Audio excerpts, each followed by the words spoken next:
How would you say, from a communication standpoint, in times of conflict resolution, tough conversations, how would you encourage those in organizations that are leading people to be able to have those conversations and communicate with them effectively? The first responsibility of a leader, Max Dupree says, is to define reality. And reality is that if you're working together as a team, you're going to have problems.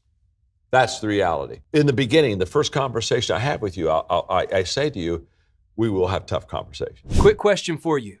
Are you ready to become the leader you've always wanted to be? Because at Maxwell Leadership, we believe everyone has the potential to lead with impact and purpose. It's not about a position. It's not about a title. It's about influence, growth, and the ability to add value to others. Whether you're leading in an organization or just looking for ways to up-level your personal growth journey, our content is designed to help take you to that next level. Surround yourself with like-minded people who encourage you along your journey. And I think that the moment that we address it in the beginning, first of all, we're honest with people, but also when it's time to have a tough conversation, it's not personal. Because I told you we were going to have tough conversations before I ever knew you.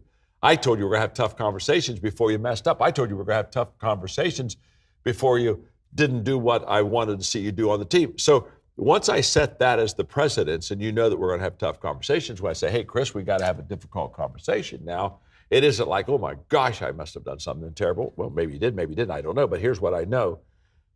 When you preset the questions and the issues on the front end, then when you get to them, it's not awkward, and then you can deal with those issues. Yeah. This is something that you talk about a lot, and you talk about the power of connecting with people as they communicate. Why is that so hard for people today in organizations? Well, I think that most of us haven't been taught to really connect and communicate with people. And one of the things I teach very quickly is that if I'm going to if I'm going to connect with you, the first thing I need to realize is it's really all about you. And most people, when they communicate, they're asking themselves, am I doing a good job? And, are my words right? And they're too inward focused, and they're not enough outward focused. And to help leaders in companies understand this, basically I ask them this question, that is, are you trying in your organization to add value to yourself, or are you trying to add value to your team? You see, if I'm trying to add value to you, then the first thing I know is it's about you. It's not about me. Yeah. So if I'm trying to add value to you, the first thing I have to do is I have to find you. And the way that I find you is by getting common ground. Maybe a better way to say this, Chris, is when I started off as a leader, I was very directional. I was young and I had vision and I knew what I wanted. And so I'd grab somebody like you and say, come on, Chris, get on my team. Here's where we're going to go. And to be honest with you, I didn't find you. I just kind of drafted you. And so off you are. And sometimes it worked, sometimes it didn't work. And then one day I realized I needed to stop directing and start connecting. And the way that you connect with people is by asking questions. Yeah.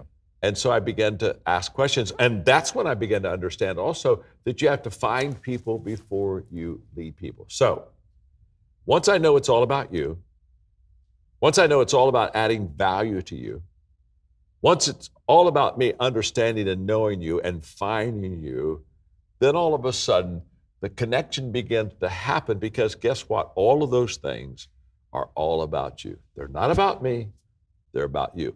Leaders understand it's always about the people.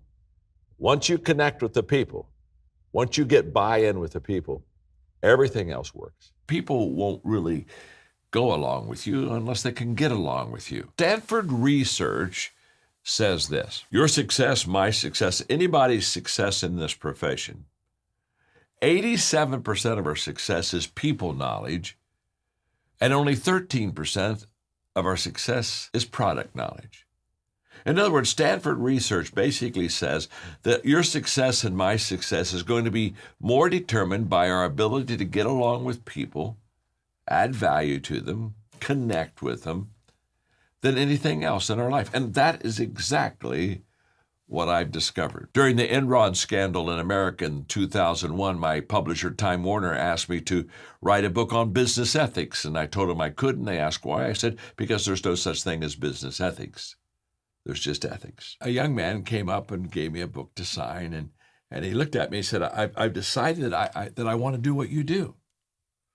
He said, I've watched you teach leadership, and people are loving it, and wow, they paid a lot of money to come. He said, I want to do what you do. I said, that's good. That's real good. I said, let me ask you a question. Would you like to do what I did so that you can do what I do? Now, you see, that's the question. It's not, would you like to do what somebody that's in your business is doing successfully now? Oh my gosh, I want to be at the top of the ladder. I want to make a lot of money. I want to have a lot of clients. That's not the question at all. Would you like to do what they did before you could do what they do? It's the did that's the challenge. We all want the success. We just don't want to climb the mountain. And I tell people all the time that the did comes before the do.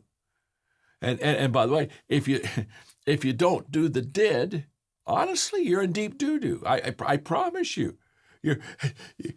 There's no such thing as doing it great without having to go through the adversity, the uphill climb. That's huge.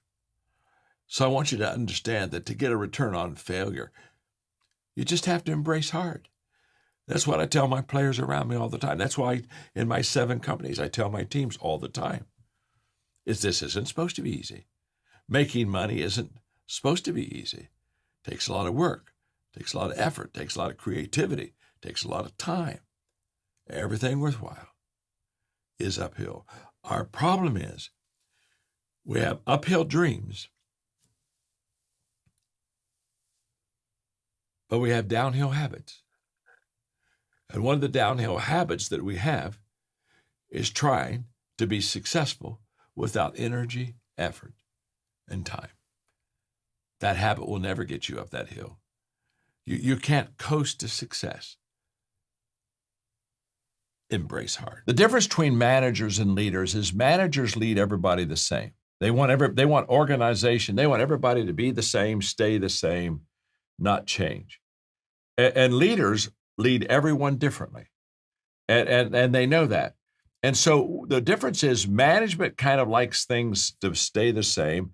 Leaders understand that things are always going to change. And they realize the best leaders are going to get out on the front end of change and be creators of change instead of being resistors of change. In fact, the challenge of every leader, regardless of who they're leading, is to keep their people moving. I mean, that's what leaders do. They move people and people stop. People stop for different reasons. In sales, what happens is, when you had a good month and you did well, you have a tendency to say, okay, let's eat off of that month for a while, and you only kind of get back in when things aren't going quite so well. You and I were together, and let's say you were, eating what you were, killing and kind of going back and forth. I would just have a private conversation with you, and I'd say, Sam, I notice you have good months. I notice you have real low months, and just help me understand, because I want to lead you right and well. Talk to me about the low months, the high months. Why do you have that inconsistency? And what I have found, it goes back to my book, Good Leaders Ask Great Questions. What I have found is I lead always by questions, because if I give answers, I own it. If I ask questions, they own it. And that is a huge difference. And so what I do is I'll share with them. I'll say, talk to me about your low months and why do you have that? And I listen to them. I listen very carefully to them. And after I listen to them, I ask them, okay, do you like low months? Is it kind of like you're okay with low months? Because if you're okay with them, there's not a motivational tool in my bag that can help you. I just have to realize this is who you are and this is what you're going to produce, and then give you the time that I'm going to give you based upon who you are, and so I really allow them to express themselves, and the reason for that is, if I allow them to tell me why they have low months in that whole process, very quickly 2 things happen.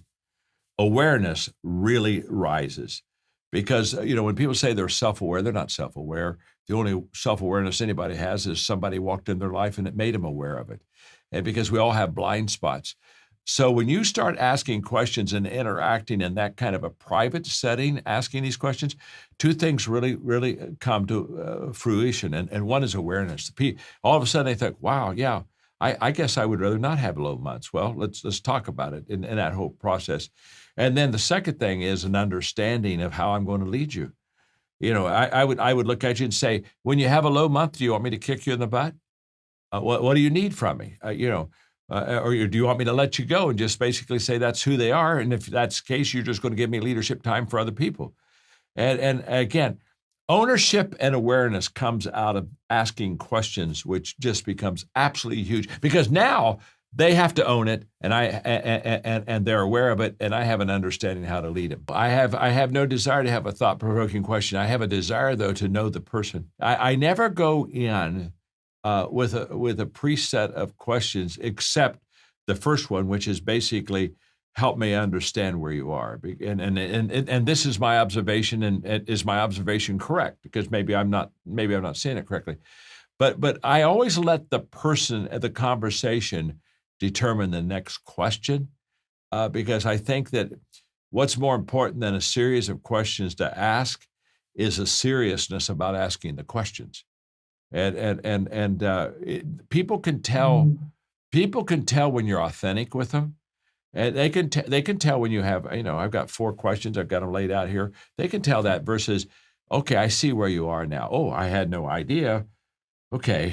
Now I've got to ask this question. Now, when people say, okay, that doesn't help me very much, it does help you. And here's what I'm going to say to you.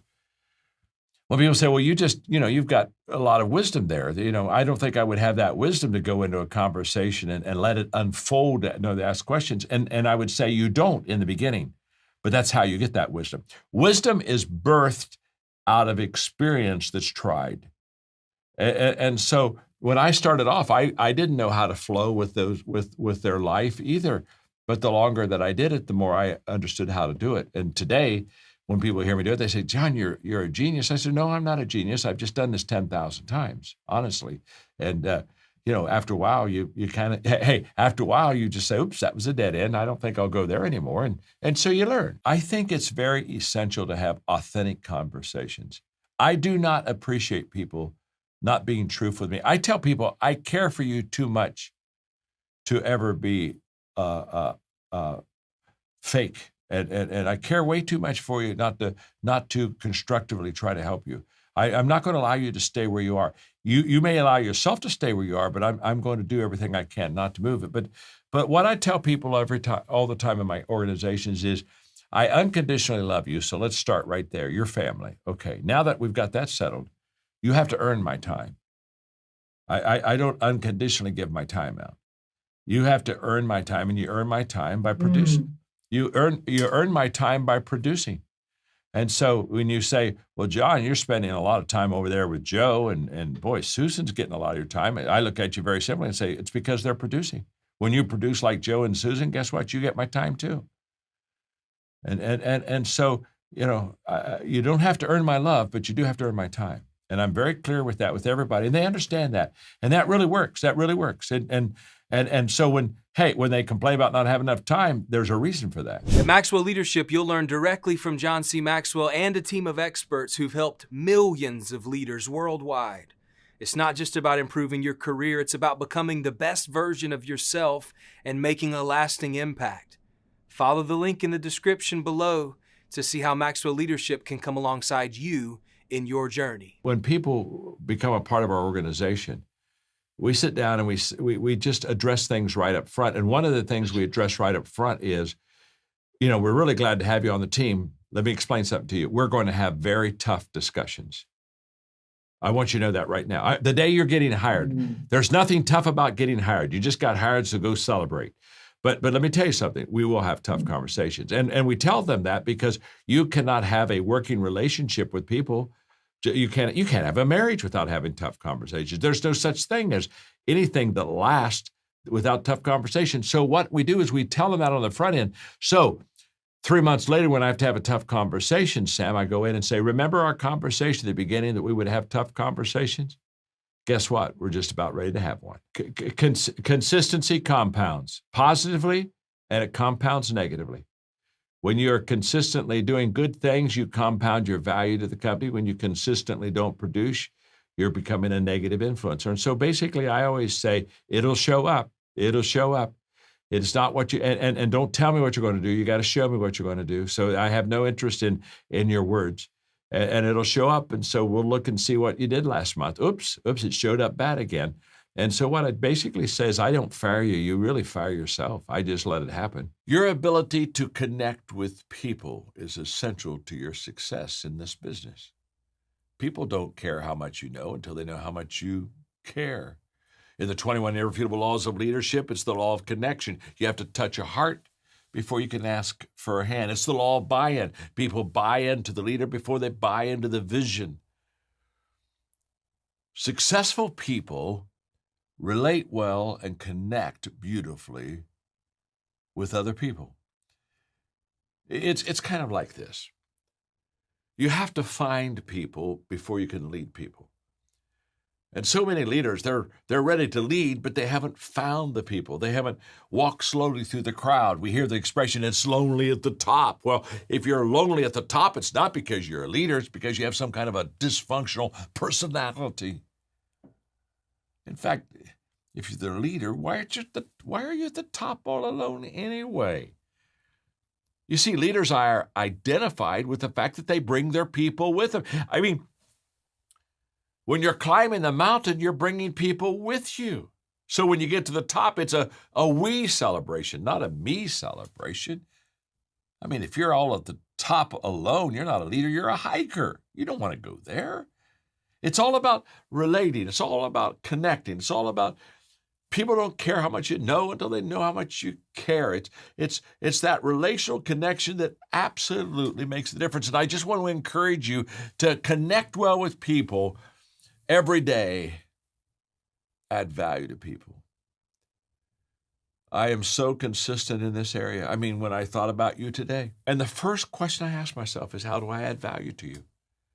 What do I say that'll just help you just grow another step in your life? I mean, what can I do that serves you? What can I do that gives you a little help along the way, a hand that just maybe gives you security? I don't know, but here's what I know. Here's what I know. Every day I ask myself, who am I going to add value to today, and how am I going to add value to them? And every evening I ask myself, did I add value to people today, and how did I add value to them? I mean, when this day is over, I'll think of Arbonne, and I'll ask myself a very simple question tonight. Did I serve you well? Did I meet your needs? Was I your friend? Would you say at the end of your day that you were glad that John came into your life? Will you kind of smile and say, you know what? He helped me. Connecting with people is essential. People won't go along with you until they can get along with you. So understand, you are in the people business, and your ability to connect with people is going to determine so much how successful you are with the people. And Jim Blanchard, when he became the CEO of Synovus, very quickly he realized that many of the supervisors didn't treat the people well. So he kind of, took a few months to look around and ask questions and observe. And he came to the conclusion that many of the leaders, the supervisors at Synovus, didn't treat others as they would want to be treated themselves. So he called together a meeting. I think they had maybe a little bit over 3,000 employees at that time. And he shared with the whole company his observation that some of the supervisors perhaps weren't treating people right. And so now this is the will, the personal will to make sure that you can follow through on that standard that you proclaim on. It's Enron had the standard to follow, they just didn't have the will to do it. Well, so here comes Jim Blanchard, and he says, okay, this is a golden rule culture, and we're going to create it here, and we don't have it yet. And he said, I'm the leader, so I'm going to make sure that we change. And then he did something really, really bold. He pulled out a cell phone and he gave everybody his cell number. He said, I want you to write this down. This is my cell number. This doesn't come to my assistant, my executive assistant. This comes to me. And here's what I want you to do. If in this company you're not treated correctly with a supervisor, you just call me. You give me your name and you tell me who your supervisor's name is and you tell me what happened. And he said, I personally will go to unearth what the truth is there, and I'll go to that supervisor and we're gonna talk about this issue. He said, just call me. He gave that phone number up. He said, John, he said, literally for the next month, he said, hundreds and hundreds and hundreds of phone calls. In fact, he said there were times when I thought, what in the world did I, was I crazy or something? I gave out my cell number and these people are calling me. But he said, we were diligent. We followed up on every reported abuse, misuse of people. And he said we found out that a lot of them were very valid. And he said we sat down with the supervisor. We basically said, let's talk about this. And we got to correct this. You need to go to that person. You need to ask forgiveness. You need to change in your behavior. And he said, in 3 months, everything began to change. Now, he said we paid a price for that. He said the price we paid is, I think he said, that in 1 year's time that they let a third of the supervisors go.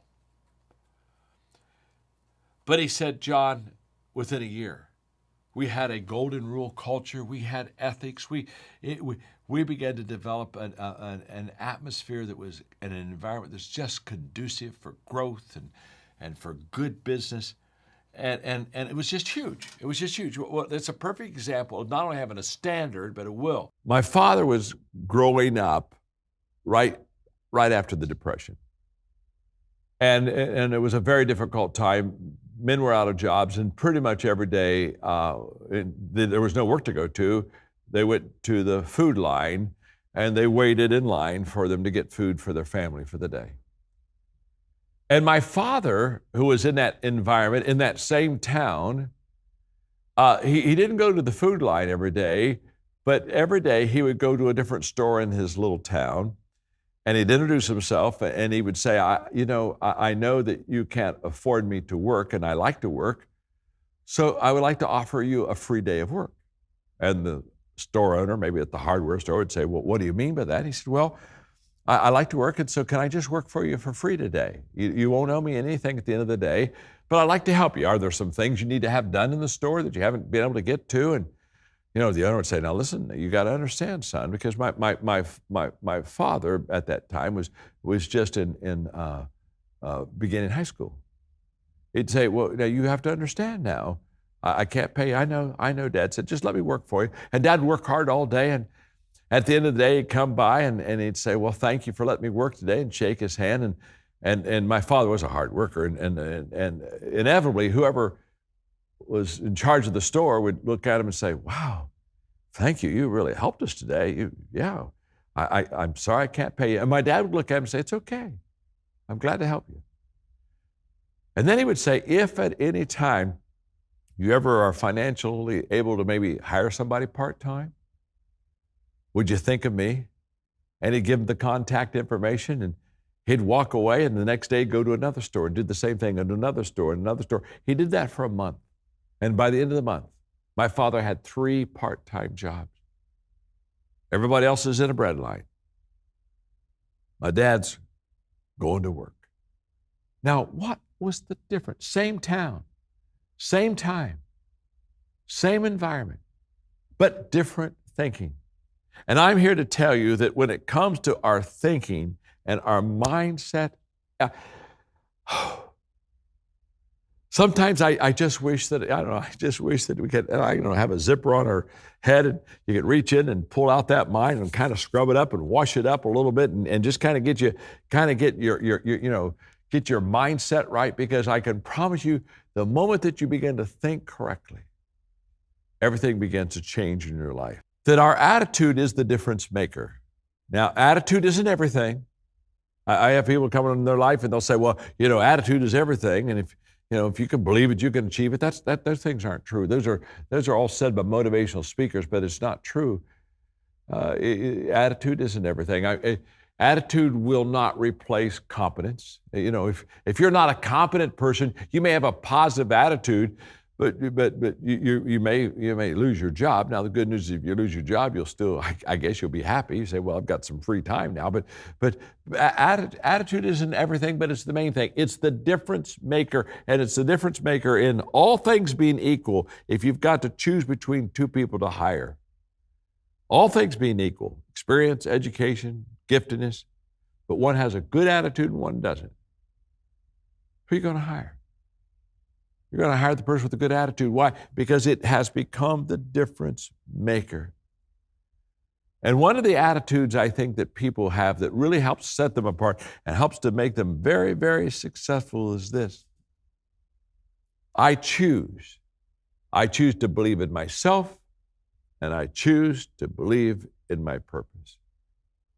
Now, I know people who believe in themselves, but they don't believe in a purpose. They don't even have a purpose. I know people who believe in their purpose, but they don't really believe in themselves. And I just want to help you here that both personal belief, believing in yourself, and purpose belief, believing in what you're doing, they have to kind of rise together. Let me explain to you what I mean.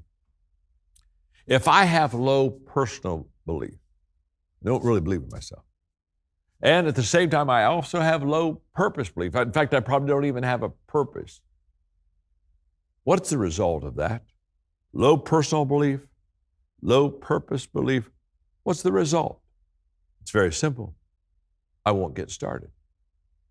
Well, let's say that I have high personal belief in me, but I have very still low purpose belief in what I should be doing. If I have high personal belief in me, I'll probably get started, but if my purpose is low, I won't stay in the game. I'll drop out. Well, what happens if I have very low personal belief, low self-esteem, a low sense of self-worth? Let's say my personal belief is low, but my purpose belief is high. Well, what that means is that I'll never accomplish my dream. And the reason I'll never accomplish my dream is not because I lack purpose, but I can't see myself accomplishing the dream because my personal belief is not high enough. You see, I know a lot of people that have great purpose, but because they have a low personal self-esteem, they sabotage themselves. And on their way to success, they make sure that they fail so they'll never have that success. You see, this type of thinking I'm talking about now is I believe in myself, high personal belief, and I believe in my purpose, high purpose belief. Now, when both of those are high, let me tell you what will happen. You will reach your game. And when I talk about leadership matters, this one little illustration will just help me, and that's all I need to give you that help you to understand the importance of leadership in your life, the importance of leadership in my daily choice. It's you know, everything rises and falls on leadership. The better you lead, the more successful you'll be in that business. So here's the law of the lid. Let's say that this left hand represents my leadership lid. Now, my leadership lid this is how well I lead. This is my leadership skill level, okay?